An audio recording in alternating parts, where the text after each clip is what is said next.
Gosh, have you had fun this year? Has it been a fun season? Wow. Is it four? Is it? I lose track. Is this our 13? Do we go 13? I'm so far behind. I have not had a chance to.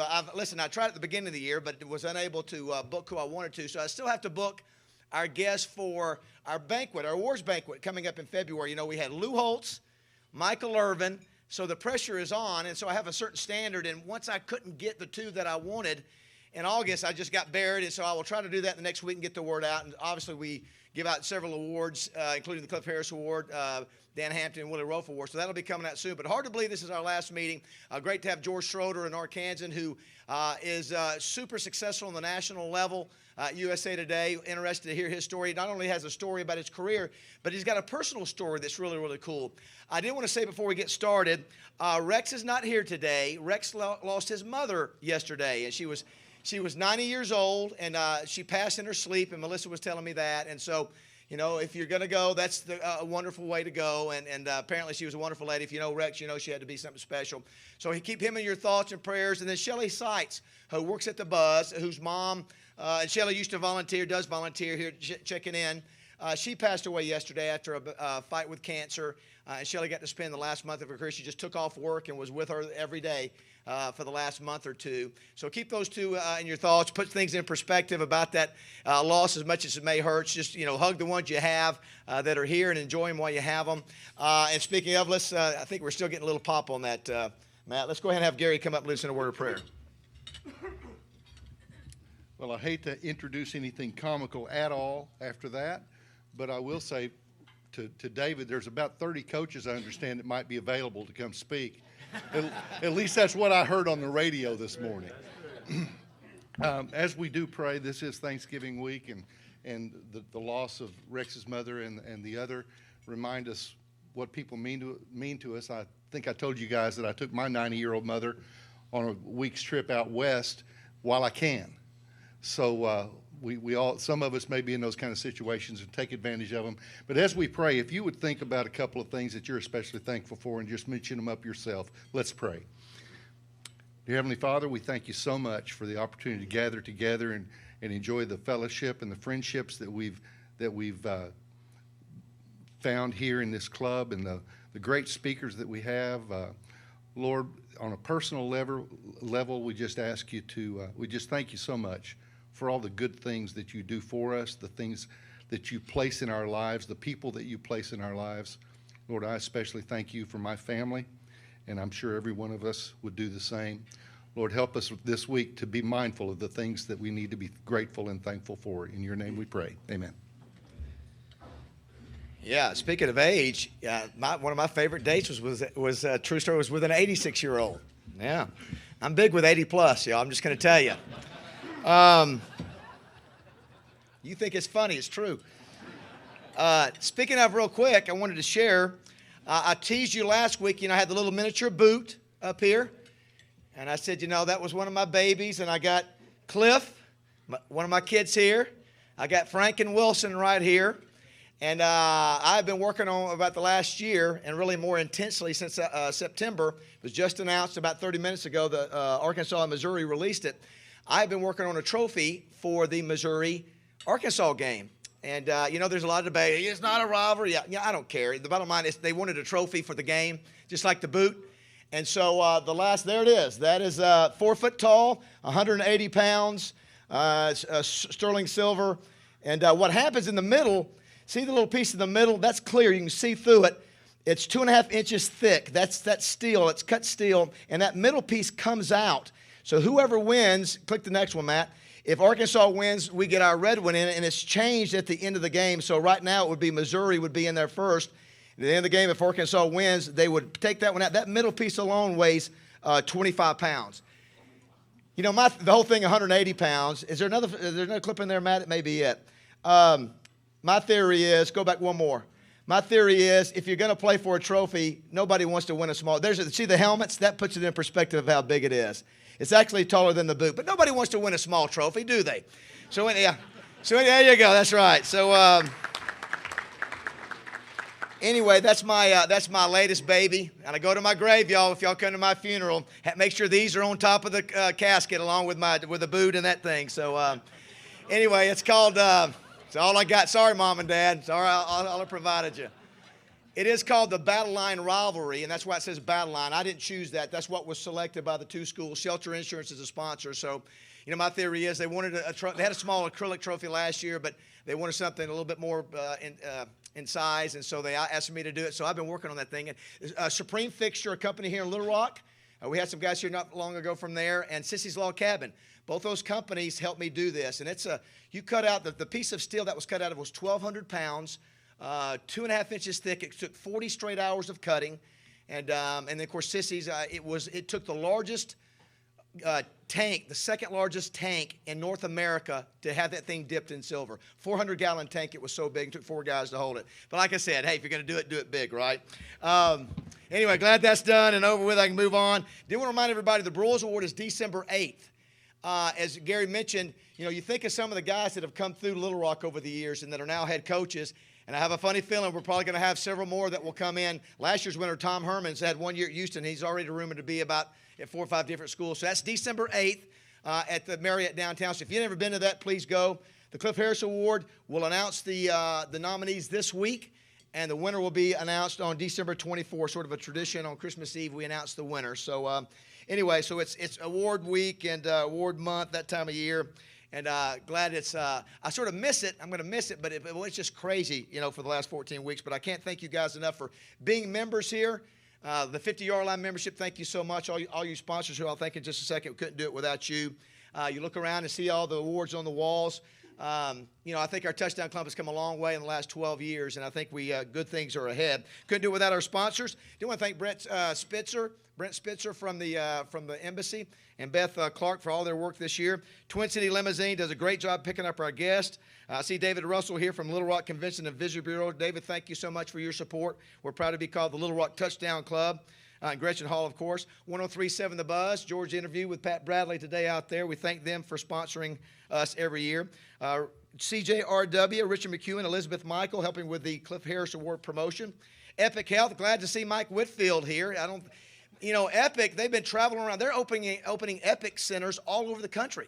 I mean, you're literally all over the country. So we appreciate them being a sponsor of the Touchdown Club, the Buzz Show, and the Sully Awards, which we're starting to get those in for the best call in college and high school. But thanks, Mike and Scott Davis, Tim Langford, all the folks at Arkansas Urology. Great to have Epic back again. A new sponsor, Farm Bureau, Pulaski County.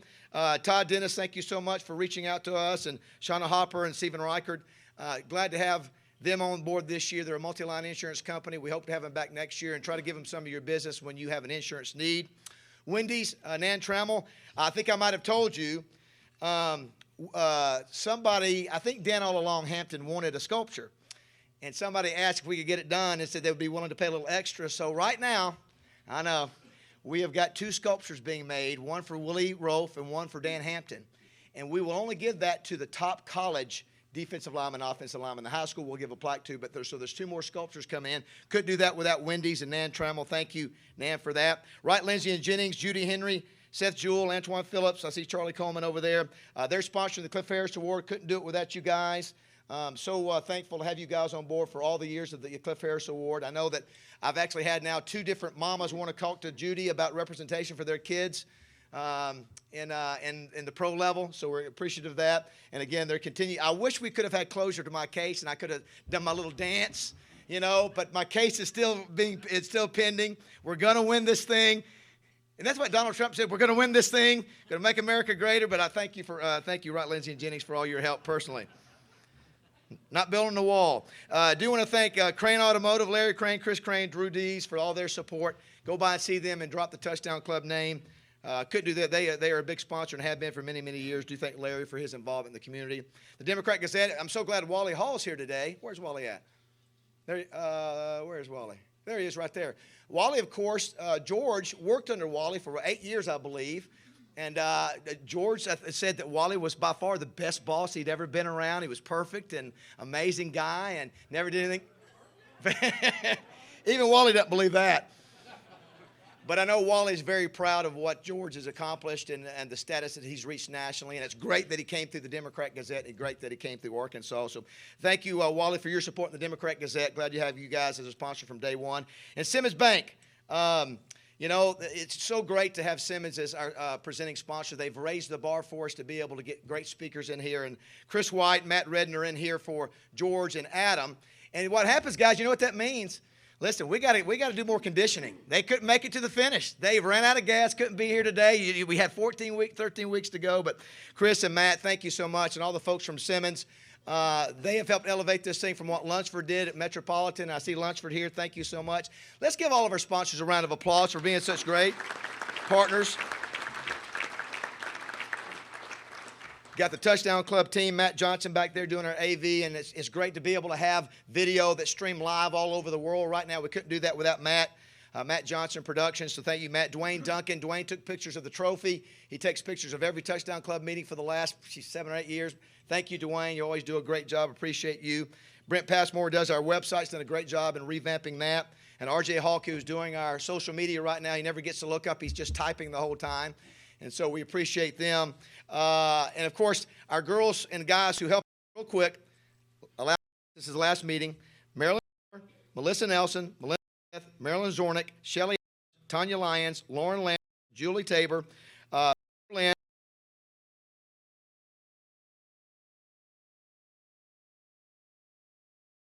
at the front. Let's give them a round of applause for doing that.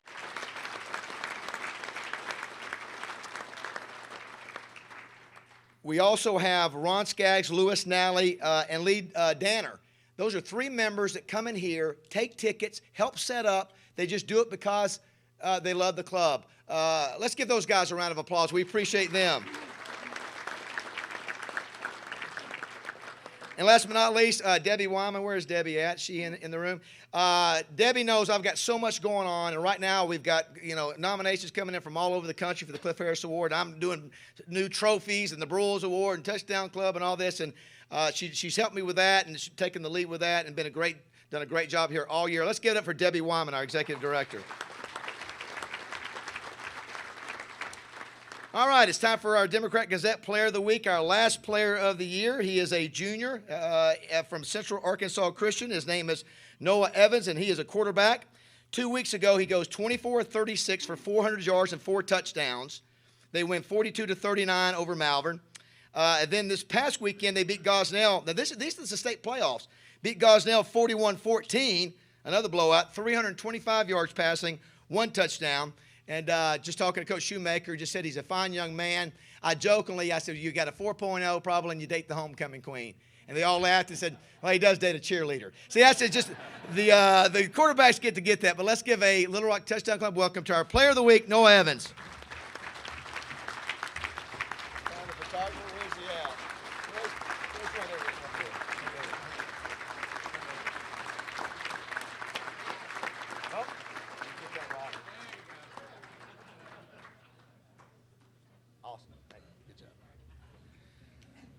Do want to thank Noah's parents, Scott and Christy Hughes, for being here. Scott, thank you. Look like you got a fine young man. Did I get that right? I did? Okay, Scott Evans and Christy Hughes. Oops, sorry. Welcome to my world. Sorry, I'm sorry. But I know you're proud of Noah, and he's a great young man. And Noah, you're our last player of the week, so we expect you to continue and win the state championship. So that's no pressure there. Also, too, did you know, little did I know here at the Touchdown Club, I'm stunned by this, but there is a group of you here, unbeknownst to me, but doing a little gambling. This is a sheet I found out about that every week you come in here and you do your little picks and you play for like hundreds and thousands of dollars. I want the group who does this to stand up. Let's give them a round of applause for their ingenuity. Stand up. Let's see these folks. Come on. I don't believe it. Stand up. Come on, stand up if you're involved with this.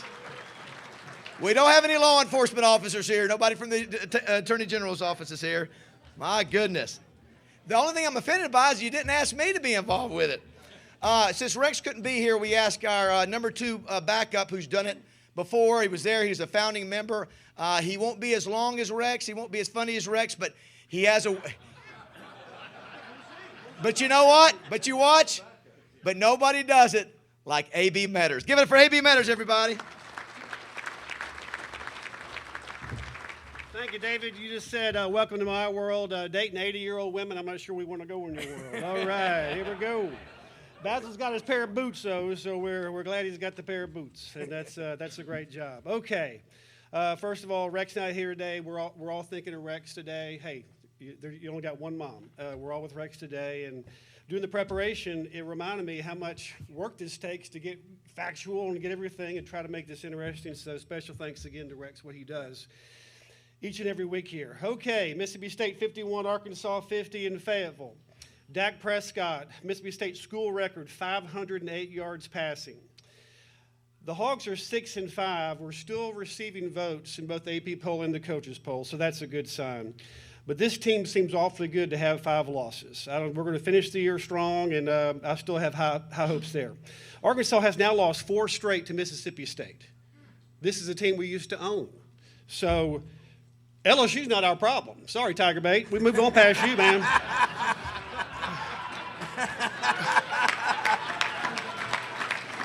Rear view mirror. We're past your deal. All right, but we got to work on these stubborn dogs. Okay, and speaking of the FanDuel and all that you just mentioned about the gambling stuff, of course, it's not gambling, the fantasy football websites. I get so sick. If I see the commercial one more time where the young guy comes on and says, I put $35 in and got back $2 million, I think I'm going to have a problem with it. Okay, so also the bad thing about the Razorback loss the other night is the most points the Razorbacks have ever scored in any game, regulation or overtime, and lost. So those are the kind of things we want to get away from. It has been an exciting season, though. Moving on to Brandon Allen.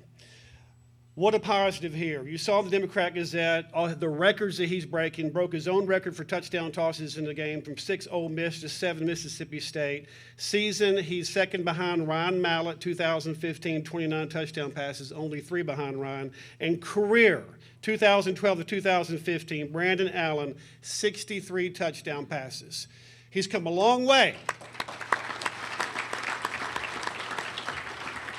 Young man's come a long way from getting his truck burned in 2014. Seriously, to all conference and record setter in 2015. What determination and tenacity by Brandon Allen. We thank you for that. Okay, moving right along to the NFL. Dallas Cowboys, of course, they're 0-7 without Tony Romo. They're 3-0 with him. His wife's gone shopping out here today in Dallas. Hey, they're going to keep paying us. This is great.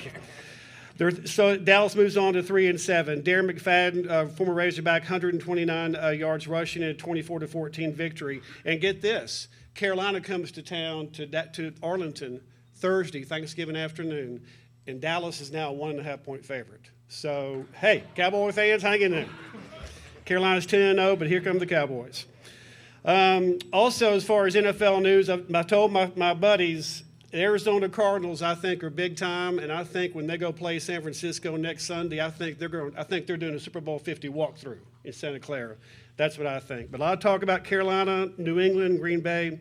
We will see how things shake out. Moving along to college, the Hogs are a sizable 14-point favorite over Missouri Friday afternoon. I think Missouri has one of the worst offenses in the history of the Southeastern Football Conference. But we'll see. Their defense is good. Also Friday, Baylor at TCU, a much-anticipated game of the Big 12. Ohio State at Michigan. Saturday morning, Jim Harbaugh and Michigan are now moved to 1.5-point favorites over Ohio State. That's a quick turnaround, people. Jim Harbaugh making it happen.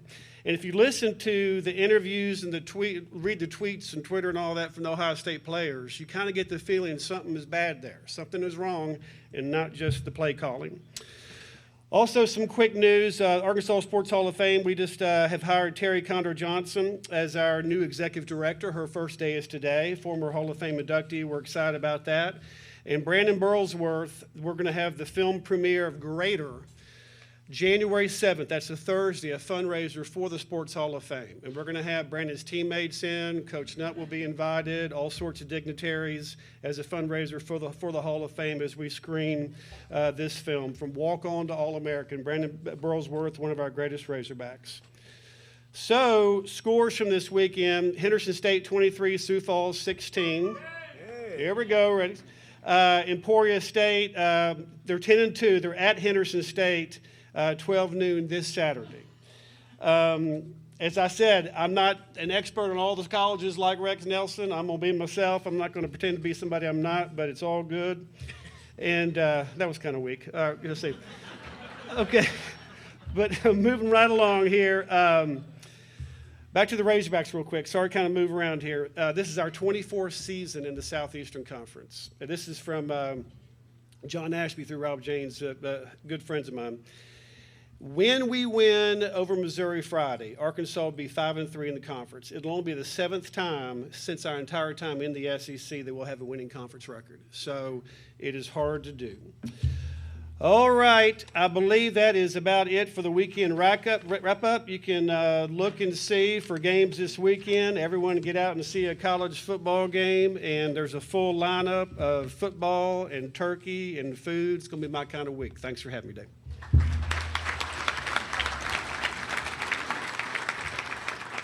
Yeah, I did want to mention real quick. I know RJ is a color person for Ready Football, and said that the quarterback for Sioux Falls came in as a Harlan Hill candidate and shut him down to no touchdowns. So it was a huge win for Henderson State. Second home game to host a playoff game nationally is great. UCA got drummed pretty hard, and they're out of the football race here at the FCS level. And you think about how crazy football is. Think about this. I thought this was I don't know if the word is ironic or not. But I remember hearing up in the press box, everybody in the media, when we had the field goal blocked at Arkansas. How can you take the ball out of Brandon Allen's hands? Do you remember what some people were saying 6 weeks ago? Oh, my gosh, put the backup in, put Story in. Oh, my gosh, he goes from put the third stringer in to how can you take the ball out of Brandon Allen's hands? It's remarkable. And then 3 weeks ago, LSU and Les Miles were the number 2 team in the nation.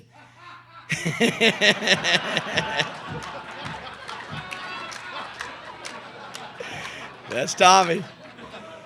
And rumor is that he's going to be fired today or this week. If that happens, it's just amazing, the ups and downs. And whether you're a Razorback fan or not, watching football this year, watching the Razorbacks has been off the chart amazing. These last 4 or 5 weeks has been entertaining, but it sure does feel a lot better when you win, doesn't it?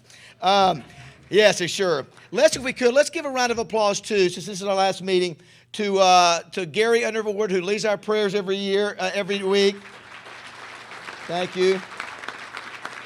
And as A.B. Metter said, Rex Nelson puts a ton of time in, and so does Jim Rasco, who does all our introductions. Let's give them a round of applause for their hard work. I always tell our speakers, I said, let me tell you who are now. You'll get a formal introduction from a guy named Jim Rasco. He's a historian for the Arkansas Sports Hall of Fame. Odds are he'll find a tidbit about you that you hadn't heard in 25 years. So just be prepared, because Jim works so hard. But I did want to say before we turn it over to Jim, George, it's great to have you back. George is a great guy. I get to see him nationally when I go to the SEC Media Days, or if I go to a national bowl game.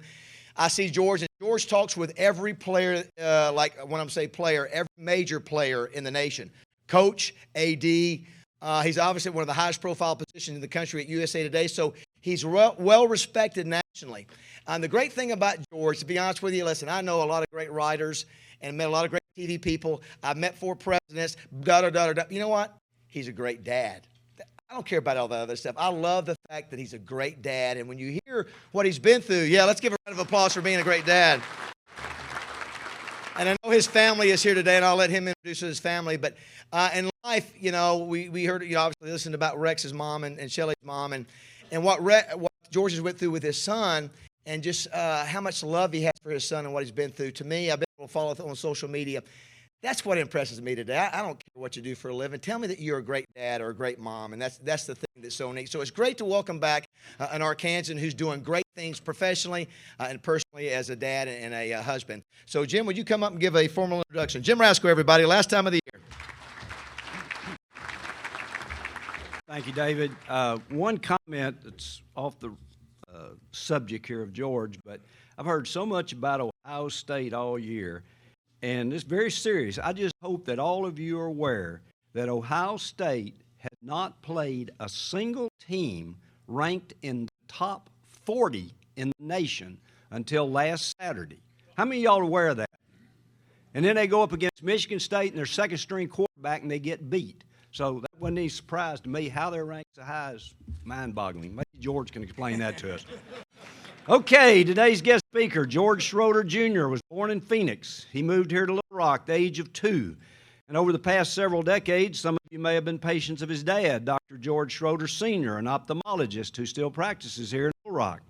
In 1986, our speaker graduated from Arkansas Baptist High, which, as you know, is now known as Baptist Preparatory School, or Baptist Prep. Preparatory, how many syllables in that? Or Baptist Prep, where he was a high school basketball star. Just 17 days ago, George is one of 4 men inducted into Baptist Prep's Hall of Honor during the school's first Night of Honor dinner. He's worked for the Arkansas Democrat from 1991 to 1999 and other newspapers, including the Oklahoman, where he worked from 1999 to 2007. He graduated from the University of Oklahoma, and he's worked for the Register Guard in Eugene, Oregon from 2007 to 2012. While he was doing that, he wrote for SI.com from 2009 to 2012. Since then, he's covered college football and college basketball for USA Today. Fact, true story, while Gary Underwood and I were eating lunch up here last Monday prior to Tony Bua's presentation, sometimes you see Gary has a paper up here, and he happened to open the sports section of the USA Today. First column he and I spotted was written by George Schroeder. About OU. About OU, Gary adds. We won't get into that. Okay. Gary did not go to OU.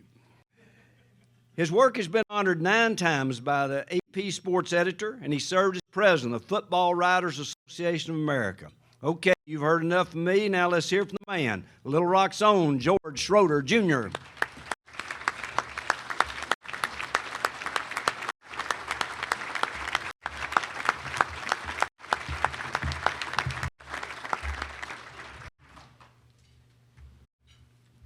Well, first of all, I have to correct the record a couple places here. First of all, not a high school basketball star, very nondescript high school basketball career. I was always told by a coach one time, those who can't play right. Ron Crawford once told me, and you know, coaches at AAU, once told me, I really like how you play really hard. So I got that going for me, right? But not necessarily playing well, but hard. So that was a long time ago. Also, I appreciate you guys reading USA Today. They have them for free in the lobby, but if you don't mind, go past there. It's $2. Pick up 5 or 6 of them on your way out. That would be really helpful to my career, I think. So another coach, by the way, told me one time I would make a really good fiction writer, and thought I was, actually. So, but thank you very much. I'm honored to be here, and my family is here, and I would like to say hello to them. So my dad, George, my mom, Mary, my brother, Daniel, my sister, Lori, my brother-in-law, Steve, and my mom's birthday was over the weekend, and I don't know if I'm a good dad or not, but I'm not a very good son. It was on Saturday, which is a busy day for me, and that's my excuse for not calling her. That's a problem. So I'm probably going to get in trouble for this, but what are the chances we can sing Happy Birthday to my mom? Let's do it. Lead the way, George. Well, I don't. Happy birthday to you.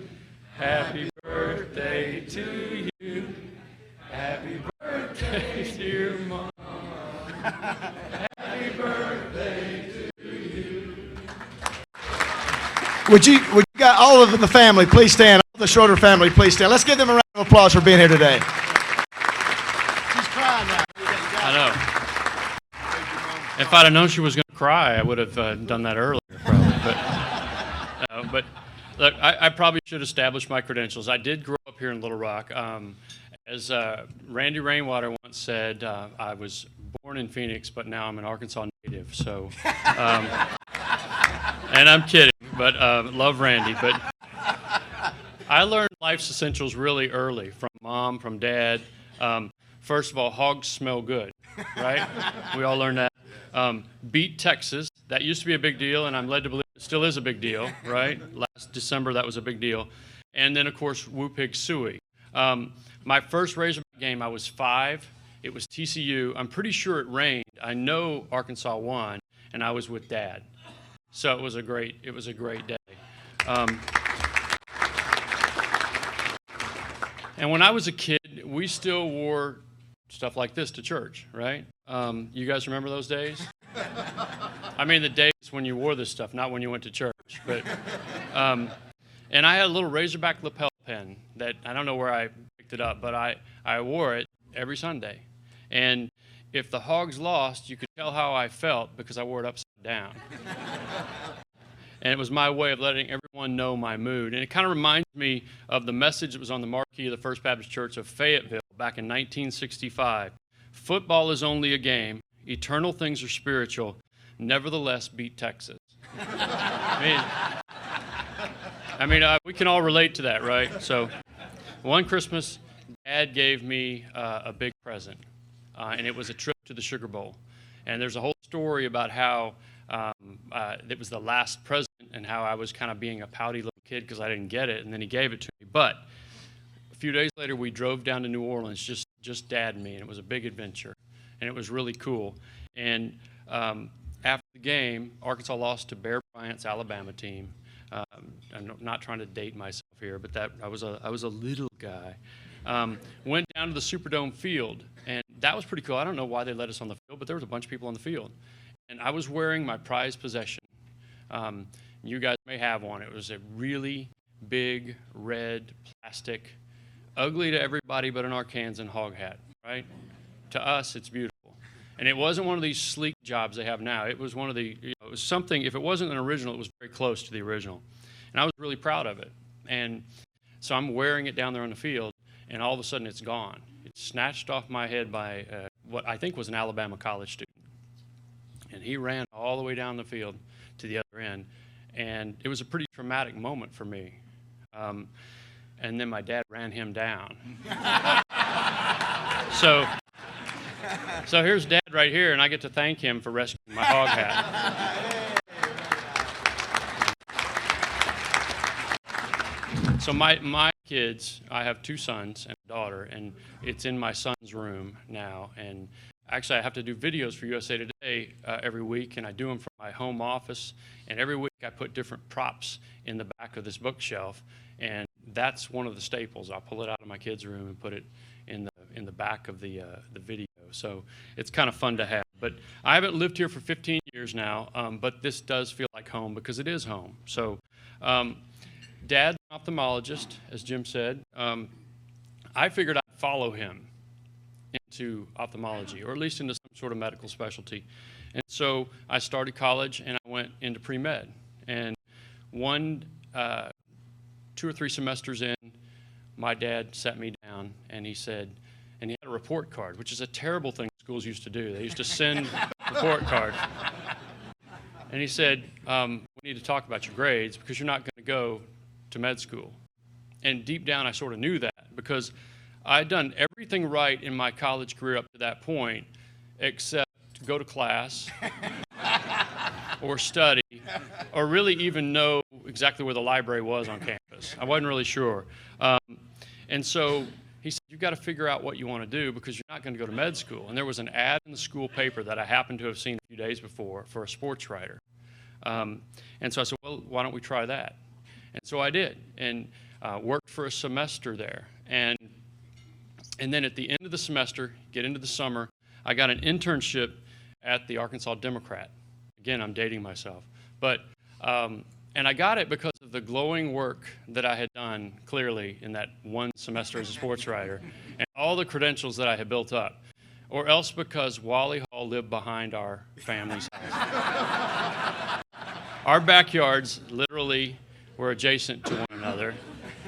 So I'm not really sure which one it was, but that was a long time ago, and I've been blessed to cover college football, and I'm pretty sure that my background growing up here is the reason I love college football. That's I went to the Oklahoma in Oklahoma City, covered OU football, started in December 99, which meant that when I started the 2000 season, you had this fading power that had gone 7-5 the year before under this new coach, Bob Stoops. Nobody really knew what to expect, but they were excited. They'd gone back to a bowl game. And then they won 20 games in a row. And so it was really wild for me. I covered NCAA, I covered national championships, and then I covered NCAA investigations. That's what I always tell people about my time at Oklahoma. I went to the Register Guard in Eugene, Oregon, to write columns, something I always wanted to do, and I covered national title runs. They didn't win one, and I covered NCAA investigations. And that seems to be a theme with me. And so I covered this young up-and-coming offensive coordinator who later became the head coach named Chip Kelly. And he wanted to do everything fast, and faster. And when he became head coach, he got even faster, and they started practicing in the morning, blasted music, and it's all the stuff that people do now. He was kind of the cutting-edge guy that did it. And you might even have heard Oregon's motto, which is win the day.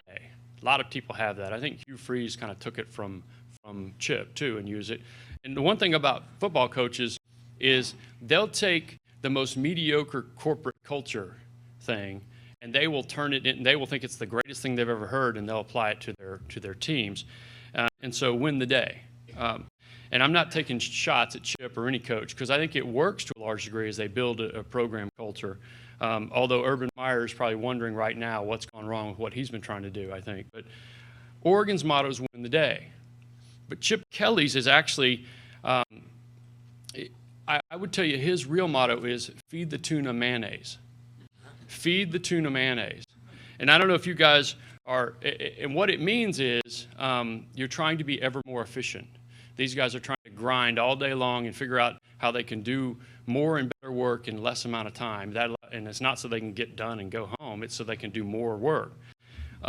So he pulled it from a really highbrow source.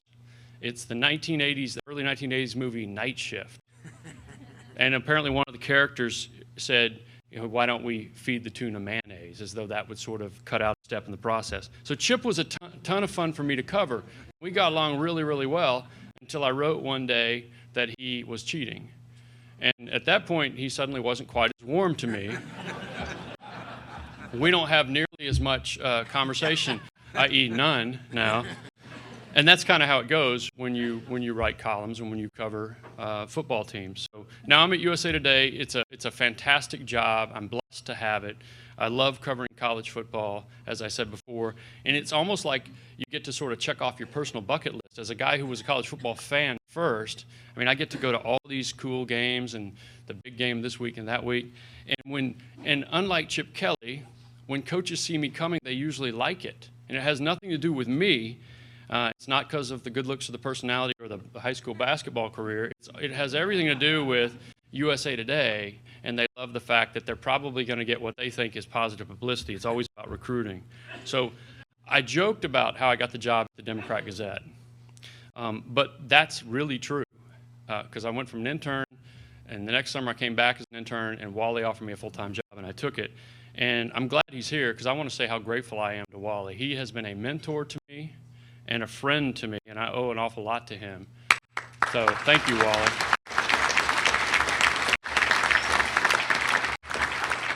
It's also true, Jeff Krupsaw, who's a behind-the-scenes guy, but he's the deputy sports editor of the Democrat Gazette, who also has meant a ton to me in my career. And together, those guys deserve a ton and maybe most of the credit for anything I've done, frankly. I learned so many things from each of them. I'm going to tell you, one of the most important things I learned came from Wally, and it was impressed upon me emphatically in press boxes across the Southeastern Conference. And give you a little behind-the-scenes look. Wally is very fast at what he does. He would give Chip Kelly a run for his money in terms of writing columns. And so you would come back up from interviewing players and coaches after the game, and you would sit down to write, and Wally is beginning to be finished with his. And so what I learned from Wally, he's really patient up to a point, and then it's time to go. He's very cognizant of the deadlines. So I learned a very important thing from Wally, who would tell me, George, put a period on it and send it. And Wally meant it. So if you guys saw some odd endings to those wonderfully crafted 400-word sidebars about, that I thought was going to be, an Ernest Hemingway-esque type of thing, it's because Wally was telling me it was time for the deadline. There was also the time Wally and I flew to the West Coast together, and he told me the day before, pick me up at a certain time. Do you remember this, Wally? I wish you didn't, but I got a call that morning. He said, "Where are you?" He didn't sound happy, and it took me a second to realize, oh, I'm supposed to be picking you up to go to the airport. And I had slept in, so I raced over to Wally's house, picked him up. We went to the airport. I dropped him off at the front door. He said, "Go park, and I'll meet you there." And I got through security. It was a little bit easier back then. And Wally was literally standing in the doorway at the gate, where the plane and the sky ramp is, talking them out of closing the door. So I was really relieved because I hadn't missed the plane, right? Until I sat down next to Wally. And then I was not relieved. He leaned over and he said, "I'm going to give you some wisdom." And he said, "Always be early and you'll never be late."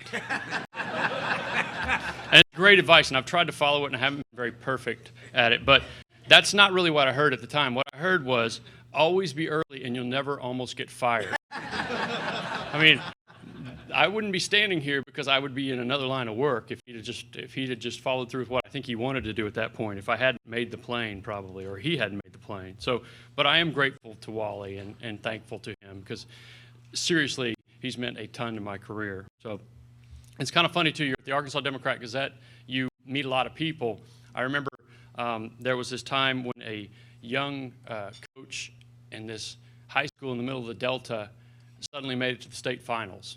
And we weren't really sure how they did it. It upset Pine Bluff Dollarway. And so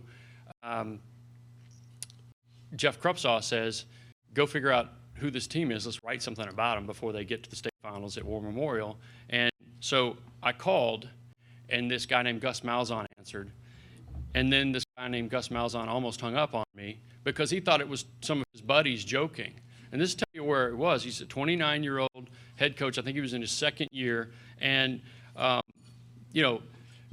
there's no way that the big city newspaper is calling Hughes to come talk to them. And so it's just amazing how things, change. Who knew that was the beginning of something big for Gus?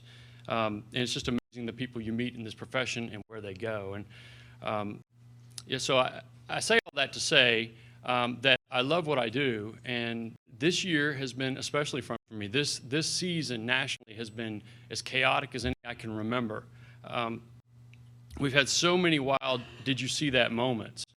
There was the blocked punt at the very end of the game, and I'm sorry, it was actually a botched punt snap at the very end of the game. Michigan State beats Michigan. We talk about Michigan State beating Ohio State. By all rights, they almost lost to Michigan, and they wouldn't be in the playoff chase.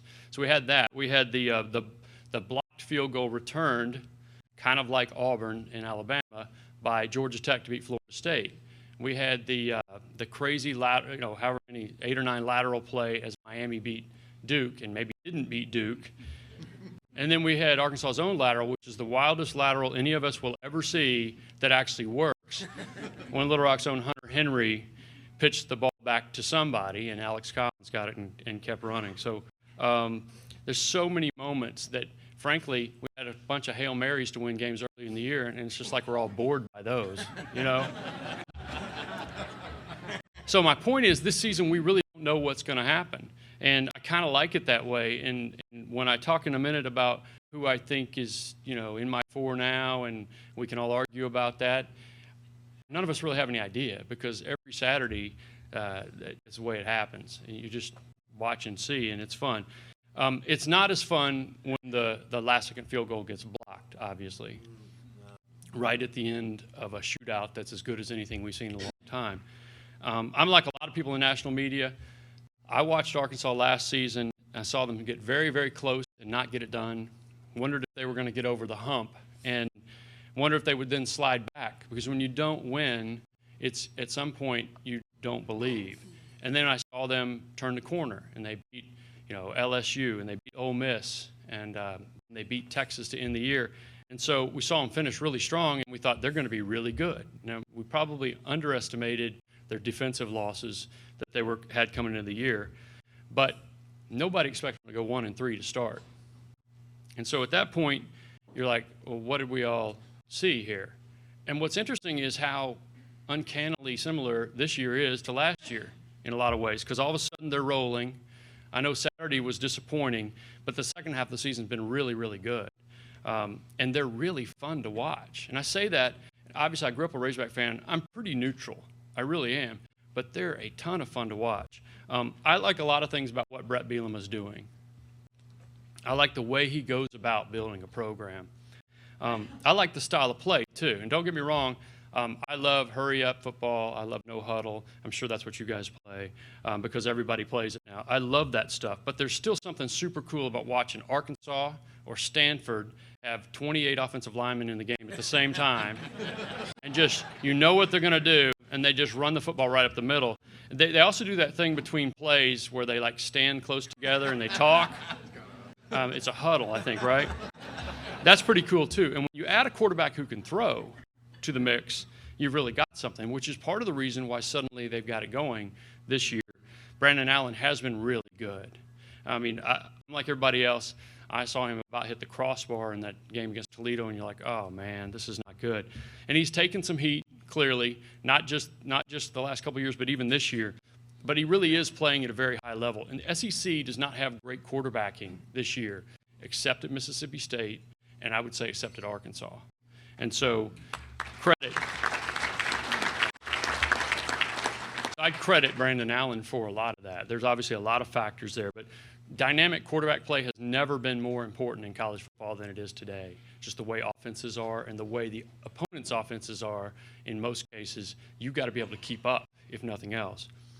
So I know you can build a winner with what Brett's doing, with what his philosophy is. I asked Nick Saban right before they played Arkansas. I was a guest host of his radio show, which is a whole story in itself. But I asked him on the air if he actually liked preparing for Arkansas. And I thought, this is a pretty good question. He's going to go, oh, yeah, we like preparing for Arkansas because we do the same kinds of things, and it's an easy prep for us, as opposed to all these hurry-up teams that spread you out. But he told me, and I think he was actually being honest, you never know, right, that Arkansas is now a curveball, even for Alabama. It used to be these hurry-up, no-huddle teams were the curveball. Now it's the power team. And so they're more difficult to prepare for. If you watch Alabama, frankly, they're running the spread a lot, and they're going no-huddle. And that's not just because Lane Kiffin's out of control. That has everything to do with what Nick Saban thinks you have to do to win. All that's great, but when they play Arkansas, it's a much more difficult preparation for them. And so I think just the fact that you're a curveball is a big deal now because the SEC has completely changed its character and what the offenses are over the last 3 or 4 years. And so I think that is that's an asset for Arkansas to have. I also like Brett's emphasis on doing things the right way, academics and discipline. There's a contrast there between Brett and the previous regime. And you guys should appreciate that. Ultimately, it's about wins and losses in college football. I understand that. But I like to see people trying to do it the right way. I believe he is. So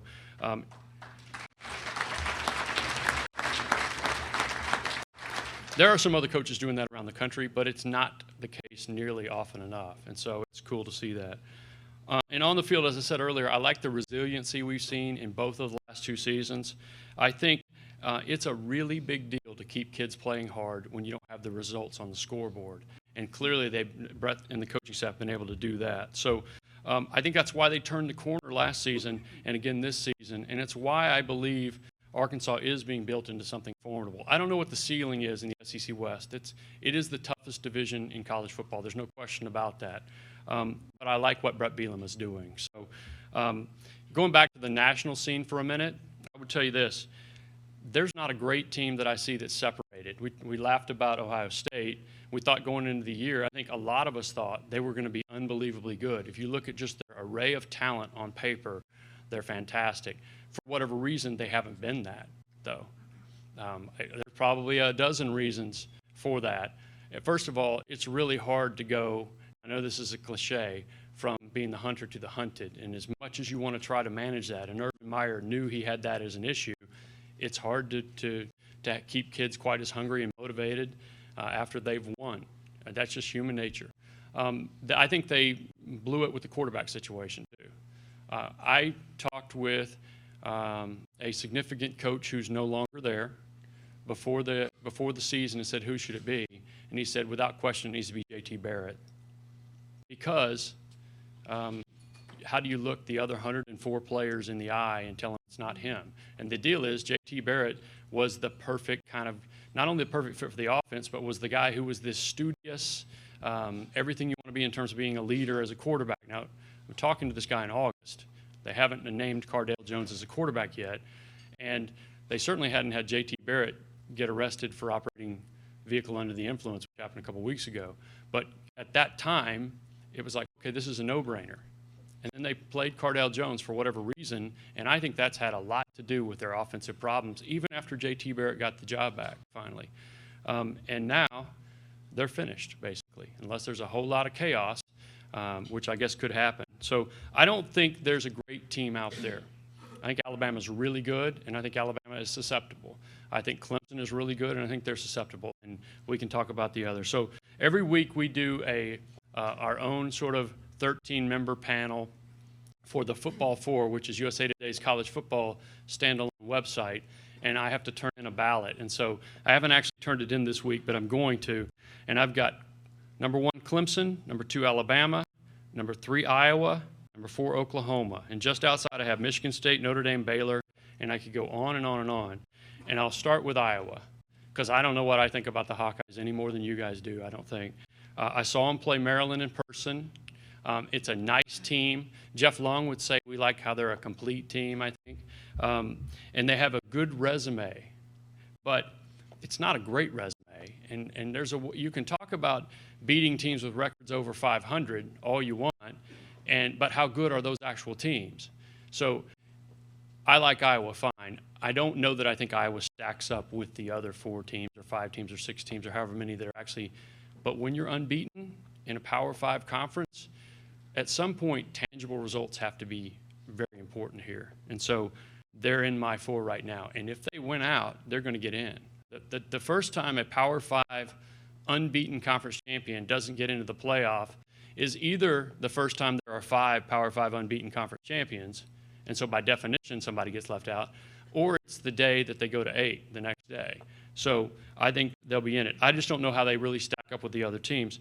After that, I mean, you could draw teams from a hat. So, and when you get to the SEC, Alabama clearly separated from the rest of the SEC West. That clearly happened, and I don't know why any of us are really surprised. Some of us thought Auburn would be really good, and we banked on Jeremy Johnson being as good as Gus Malzahn thought he would be. And if you don't think Gus thought that, and if you think the media hyped it up, and we're certainly guilty of doing that, then you have to recognize that Gus is as careful a coach as I've ever known. He's paranoid, frankly. That's what coaches are. He's careful. When you bring Jeremy Johnson to SEC Media Days, a first-year starter, you are making a statement that you think not only is he going to be really, really good, but you think he's going to be able to handle the hype that's about to blow up because you brought him. And so it's as big a miscalculation as Gus has ever made. And I don't know how you blame him. What you've seen from Jeremy in the past and what they'd seen in practice, and shoot, the Razorbacks saw him in a game, was fantastic. So I don't know. It's just an amazing miss. And so we all thought Auburn was going to be really good, and we were really wrong. But Alabama's clearly separated from the rest of the SEC. I will say this. I love watching SEC football, but it's always funny how nobody ever wants to acknowledge the existence of the SEC East. It's like, yeah, but let's talk about the West. I mean, the East is sort of like the crazy old aunt you keep in the attic, right?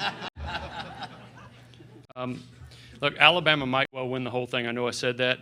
The one thing I worry about with them, and again, I said there's no dominant team that I've seen in college football, is I wonder if they can pass the ball to beat you.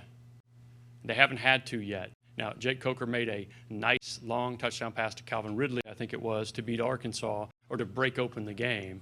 And he's made a couple of critical plays, and good for him.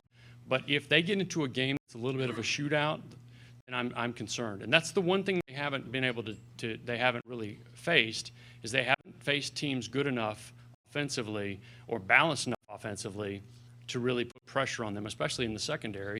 And if a team can score on them, dynamic quarterback, dynamic skill players, and can at least slow the run game down just a little bit, we're going to find out if Jake Coker can beat people. I would make Alabama the favorite to win the national championship, but I think Clemson and Deshaun Watson might score a ton of points on them, and it would be interesting to see how that went back and forth. So I think it'd be really fun. I mentioned my ballot. I would like to say a little bit about Jeff Long real quick. We're a couple weeks away from the finish, and there's no real clarity, I don't think. And I'm guessing Jeff Long would like some clarity, and he would probably like it real soon, right? He's done a really good job as chair of the selection committee. I just want to say that. I said that. I spoke at the Northwest Arkansas Touchdown Club a month ago, and I actually said a lot of nice things about Jeff Long, which I'm about to say, and I meant them. And then a little bit later in the program, there was another point, and I looked over, and Jeff Long was sitting right there. And so I thought, well, it's a good thing I was saying nice things about him, right? But I do mean them. It's a huge role inside the committee room to be the chairman. I was able to do a mock selection, a sort of a fake selection a year ago. So I got a look at the process. It's not an easy process. There's a lot of strong personalities you have to wrangle. And it's a huge challenging role to be the guy who has to come out front every week and talk about why you did what you did, especially when they do some of the goofy things they do, right? You get to explain these things, and it might not even be what you did personally in the room. You might have voted completely other, but you've got to sort of, here's the committee's thinking on this. So it's a tough job. And then everybody parses your words and everybody takes shots at you, and that's just the way it is. And I think he's done a nice job of that. I don't think they should have weekly rankings, frankly. They're either meaningless, like the committee says. They tear it all up every week and they start with this clean sheet of paper. That's one of the things Jeff Long liked to say last year. In that case, it's just reality TV. That's what these are for. It's for ESPN, it's for ratings. And I'm not taking a shot at ESPN. It would be the same if it was CBS or Fox or whoever, but it's just reality TV. And if you doubt that, you can start with the fact that for the entirety of college football, rankings came out on Sundays. And ESPN, and again, another TV network might have done the same thing, had no desire to push them out there on Sunday evening, like the BCS rankings came out, because they compete with the NFL. And then, so you can do it on Monday, except ESPN has a little thing it does on Monday nights, right? Monday Night Football. And so all of a sudden, it's 2 days later every week, it's Tuesday evening. And by the way, they didn't even get their own show last week. They put it in the middle of basketball games, which is a way for them to drive ratings for basketball games. So it's reality TV, right? Nothing wrong with it, but it's reality TV. I wish they would just go into a room at the end of the year, send up a puff of white smoke and tell us who the teams are. Because it's reality TV, but you also risk, and it's supposed to be meaningless, but you run the risk of getting locked into how I voted last week, which is what they're not supposed to do. And I really believe they try not to do that. But you can't ignore the fact that you knew, for example, I had Notre Dame fourth last week. Well, maybe if you look at the totality of the body of work, you should have Michigan State or Oklahoma in third or fourth this week. But you know how you voted last week. I mean, if you're really starting over, like this week, it's week, I think 12 was what we just finished, and you've got 12 weeks to look at, but you know what you did 11 weeks and 10 weeks and 9 weeks. So I think it's a problem. The other thing is they're clearly going to keep doing it because it drives the conversation. They're going to do the weekly rankings. I would love to see them not trot Jeff Long out there or whoever the next chairman is after each of these preliminary fake rankings. I would like to see them just hand them out and let the ESPN talking heads talk about it and let us all argue about it and the buzz can argue about it. And no need for an official explanation of stuff that's sometimes indefensible, frankly. That's what I think about it. But Jeff's done a really good job at that, and so I appreciate that. By the way, I've known him since he was a senior associate athletic director at Oklahoma when I was covering OU football, and it's kind of fun to see him. And as far as that goes, I don't know that this will play in any factor in Oklahoma getting in or not, but so he's on the committee, and Kirby Hocutt is the Big 12's representative for the committee. He's the Texas Tech athletic director. He was also on that Oklahoma staff in the athletic administration. So it'll be interesting to see. So if you want to fire up the conspiracy theories, that's a good way to go, probably. That leads us to the argument that everybody has about the playoff. And I always want to ask, who here wants to go to 8 teams? So, I don't know, 40%. That's pretty good. Usually it's like 95%. But who likes it at 4? Okay, so it's still more. I like it at 4, too. And by the way, that was the moment when I realized Jeff Long was in the room last month, was when I said, who went to 4? And I surveyed the room, and he had his hand up like this. I don't know what he was thinking in reality, but I know he wasn't going to put his hand up at 8 for sure. That would not have been good. I'm a traditionalist. I love bowls, but the college football playoff has been good for the sport, I really think. I hope it doesn't go to 8. I think at some point, if it goes to 8, the regular season, which I think, and this is some of their talking points, but I happen to agree with it, I think it's the best regular season in sports. And I think if it goes to 8, we lose some of that. I really do. And I know there's all sorts of ways to do it. Maybe one argument for it would be you give the 5 conference champs from the Power 5 conferences an automatic bid. I'm for that because I think we've lost a little of what it means to be a conference champion, although I like how the committee in last year, or 1 year, that we've seen, they did give nods to conference champions. That's important.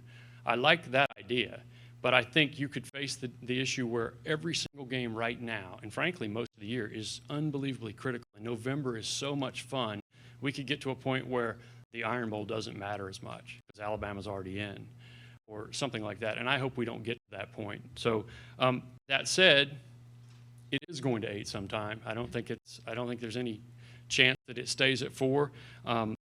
I figure we're in our second year of a 12-year TV deal, and I think it's possible that probably about halfway through the TV deal it ends up going to 8.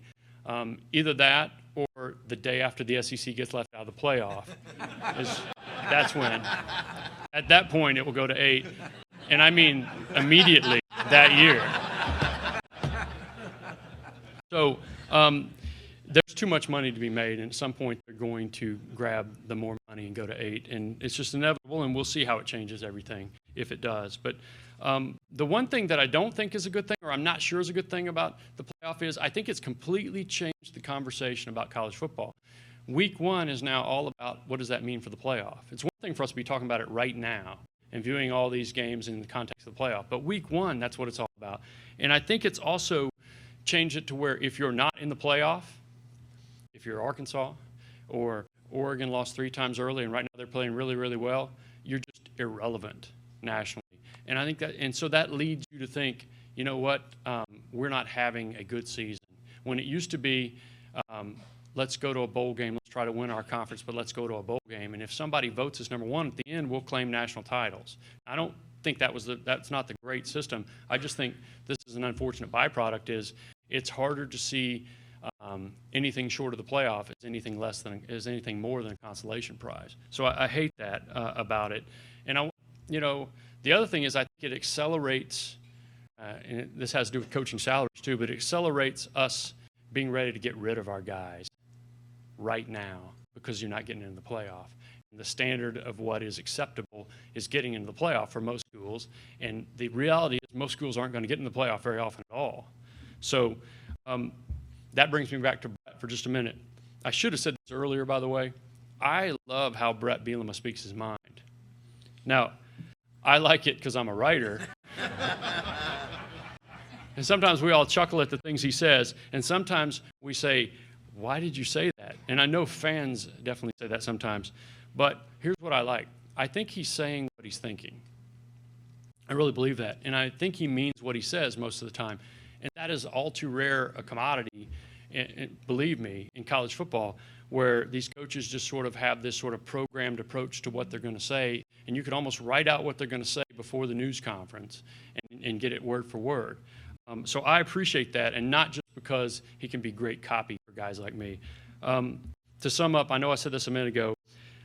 To sum up what I said about what I think about the Arkansas program, though, if you guys have the Razorback lapel pins for the sports coats that you wear when you go to church, wear them right side up, because it's being done the right way, and I think the wins are coming. I really do.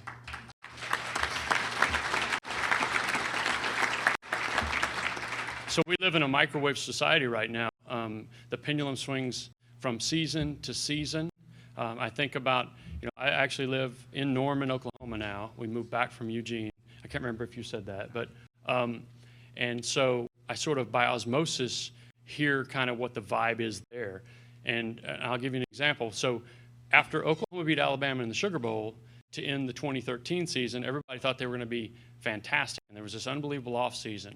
And then they lost 5 games last year, including Bob Stoops punted twice at the end to Oklahoma State, And the second time he punted, he repunted after a penalty. The kid returned it 80-something yards for a touchdown to tie the game. They lose in overtime. And all of a sudden, it's the worst situation ever for Oklahoma. Well, in reality, they weren't that far off. They weren't that good in 2013, and they weren't that bad in 2014. But the pendulum is like, you got to fire everybody or we're all happy. I mean, that's really what it is. By the way, Mike Gundy was about to go 5-7 until Bob Stoops repunted for the second time. And they got it into overtime and they won the game. And so then they won their bowl game, and all of a sudden there's been all this positive momentum for Oklahoma State. And they finally lost. They were 10-0 and lost this week. And suddenly Mike Gundy went from being on the outs with Super Booster Boone Pickens and probably on the outs, period, to having this season that's been unbelievable. And the pendulum just swings wildly. And it's not necessarily really swinging in reality like our perception is. I would say that if you want to see the pendulum swing wildly, look at Les Miles. As already mentioned earlier, Les Miles was number 2, and LSU was playing this huge showdown with Alabama 3 or 4 weeks ago. And now, you should probably check your phone, but I mean, there are reports that boosters are prepared to buy him out. They've lost 3 in a row by double digits, and they're ready to buy him out. So I don't know if that's a good thing or a bad thing for Arkansas, by the way, but Arkansas will have contributed mightily to that by what they did in Baton Rouge. So I know that makes most people in this room, but not everybody, happy. The thing that's interesting about that, I would say this is, first of all, there are 13, I think it's 13, and I might be off, because first of all, it's a little bit before 1 o'clock, and there are 13 open positions, and they're going to be about 24, 25 time it's all over. Be careful what you wish for, because there's a whole lot of people who can think about a whole lot of jobs, and very few of them are going to be as good as the LSU job if it opens up. But are you going to get a guy that's going to win 7, 10-win seasons, win a national championship, play for another? Maybe you will. Maybe that's the program. What the program needs is better coaching, or maybe you're going to find out he was pretty good. So I think careful what you wish for, and good luck. That's what I say about that. And I am kind of running out of time here. I didn't realize that. 10 years ago, I should say this, I wrote a book, Hogs of History, and I would encourage you all to pick it up. I believe it can be had for 1 cent. So it's a good time to get it. But it was a fun book. I was covering OU, and it was fun to be back in Little Rock and Fayetteville for several months, off and on, learning about the program I grew up following. So many cool stories, but first let me tell you, here's how you don't start a book. You don't use the current head coach in the very first paragraph. I was trying to figure out a way to write about how what the allure and the call of the Hogs is on the people of Arkansas. And obviously Houston Nutt is an Arkansan. And so I led with how the Nebraska plane was sitting on the tarmac trying to grab him. You guys remember that a dozen years ago or so. And he stayed and said he loved the helmet. You remember that? And it seems funny now. But it was, and the reason I did it was because you're writing this 12 or 13 chapter book, and the publishing company said, can you write the first chapter first, because we want to see it and hand it to people to show them as we try to sell it to people. So I wrote it real fast, and then I went on to the rest of the book. And the whole time in the back of my mind, I was like, you probably should go back and try to rework the beginning of it, right? It's inevitable that a book like that, history of Arkansas football or whatever, gets dated in a hurry. But my pro tip is, don't use the current head coach in the first paragraph. Stick him in the back, and he's going to get dated, but that's how it works. But my favorite story from the book came from Frank Broyles, and it was about the big shootout. We all know about the big shootout. It's not a favorite subject for Frank. He preferred not to talk about it. And I would say maybe this isn't the case, but I think it left a collective scar on the psyche of a generation of Arkansas fans, maybe 2 generations. People like me who weren't around, we understood there was something bad in the back, right? Just a black mark. But he tells me the story, Coach Broyles does. That game was so huge. Everybody, I'll give you a quick. So early summer 1969, ABC says, I think Texas and Arkansas might be really good. Let's move them from midseason to the end of the year. And they talked Frank Broyles and Darryl Roy into doing it. And then it worked out. And it was the first made-for-TV game, really, back when there weren't many games on TV. And it really was the game of the century. And this year, we have games of the century every week. But it really was the game of the century. President Nixon was there. future President Bush 41 was there. Just anybody and everybody was there. And Billy Graham was there too. Billy Graham came. And as big as Billy Graham is even now, he was huge at that point. And you guys know how it went. Arkansas had the lead late. Texas scored to win it. It was a heartbreaking thing for every Arkansan.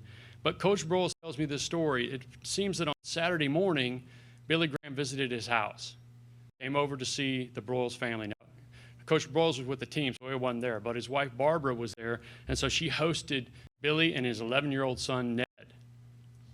And there was an incident while they were there. So Coach Broyles tells me this story, and I won't attempt to do a Coach Broyles. I know there are plenty of people here who've done it over the years.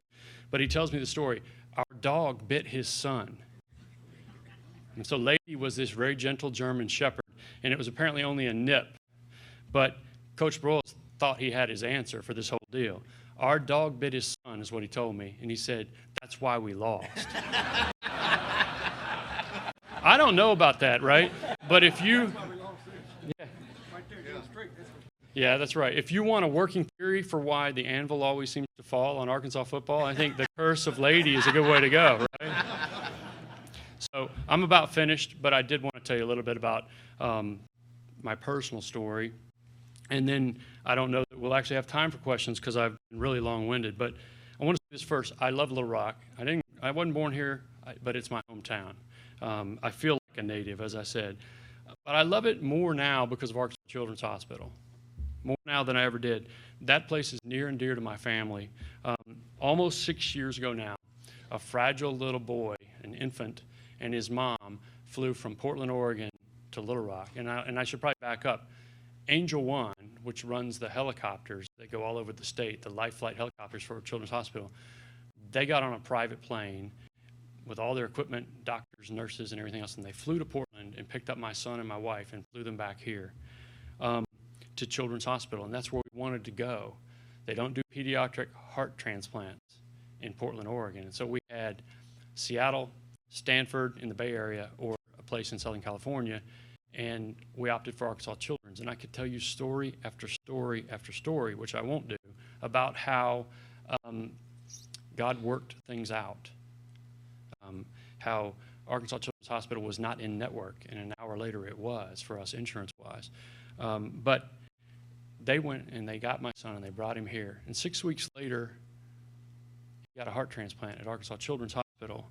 And so today, and I mean literally right now, Christopher's at kindergarten. And it's because God sustained his little life. He's sustaining that every heartbeat of Christopher, just like he sustains yours and mine right now.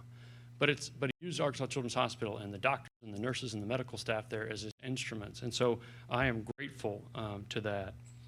And there are probably people in this room who prayed over the years for Christopher and for my family. So I'd like to thank you guys for that too. He later needed a kidney transplant and got that in Portland, and he's doing fantastic. And so I thank you guys for praying for us. But I just wanted to say publicly how much I love and appreciate Arkansas Children's Hospital. So, and it's interesting to me, by the way, that since we left Children's Hospital, they've expanded the cardiovascular intensive care unit where Christopher spent 9 months because those kidneys failed after the heart transplant. There was a $250,000 gift given, and it was named in honor, or a piece of it was named in honor of the donor who gave that gift. And I'd like to thank Mr. and Mrs. Bobby Petrino for doing that. And I mean that. I really do.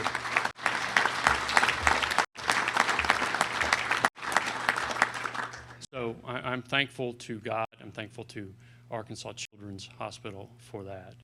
And I probably should say this too. This talk's not supposed to be all about me, but as relates to my career, any credit goes to God. Any credit goes to God.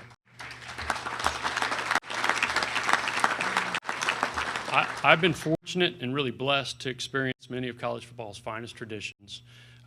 It's like checking off the bucket list, like I said. I've been to the Big House. I'll go see Michigan, Ohio State this week. The Cotton Bowl for Oklahoma, Texas is fantastic.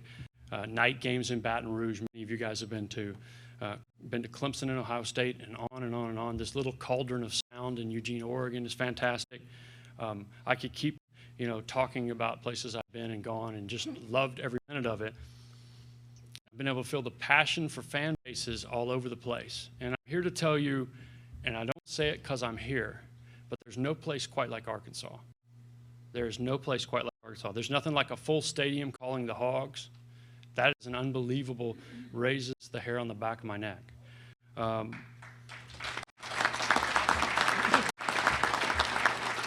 other thing I would say is y'all care as much as anybody, anywhere, anytime about Arkansas sports, Arkansas Razorback sports. Sometimes if it gets a little bit over passionate, and it does, I always think to myself, at least no one's poisoned any trees yet, right? But there's a shared common identity here. And I think Arkansas fans, wherever they are, wear that sort of that fanship like a badge. And sometimes it's a badge of defiance, but it's like a badge. And there aren't many places like that. It's deeply woven into the fabric of the state. It's really a cool thing. The closest place to this that I've ever been is Nebraska. One school, no offense to Arkansas State, but one school, one team, one passion. Nebraska's like that. And this might be just my bias from having grown up here. But Arkansas is different. It's different. There's nothing quite like calling the Hogs, as I said a minute ago. But I don't believe there's anything quite like the call of the Hogs on the people of Arkansas. And so I hope you guys realize how special it is here, because I like to think I do. So thank you guys for having me. I don't know that we have any time. So George Schroeder, everybody. Great job, George. That was perfect. Awesome. Thanks, everybody, for being here. We'll see you in February at the Worst Banquet. Thank you for having a great season this year. Thanks for being here.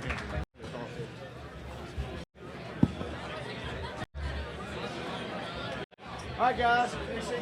Hello. The guinea pig. Where are you going? Okay. He's got to get a place there. Thanks, AV. Yeah.